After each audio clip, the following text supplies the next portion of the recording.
Let's talk a little bit about the power of a podcast. And does really everybody need one, or are they really best served for a specific kind of professional coach, entrepreneur, or teacher? I'm going to share a story about a podcast that we created that I just think is fantastic, if I do say so myself. So we had an author that came to us.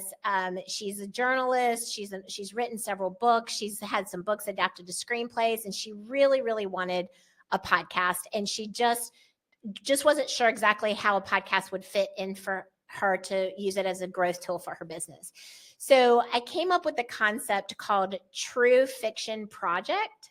And speaking of storytelling, this is one of my favorite formats because we created it together, which is the first half of the podcast is her interviewing someone like we're talking right now, and they're sharing their expertise. They're sharing insightful stories, mostly life transitional stories, transformation stories. So the first half of the podcast is her interviewing someone with a really amazing transformational story.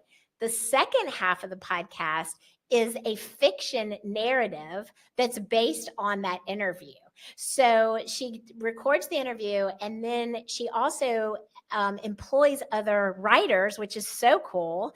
And so she'll send them the transcript and the recording of the interview, and they will write a short narrative fiction story that is the second part of the podcast. So when you're listening, you get to hear the interview, and then you get to hear the true fiction narrative story. And that is the True Fiction Podcast. So I love that. And it's so different. But at the end of the day, she has been able to utilize that podcast to get publishing deals. Like I said, adapting to screenplay. Like she's really been able to be recognized in the industry for her show. So it did achieve all the business objectives, but it did so in a very edutainment way.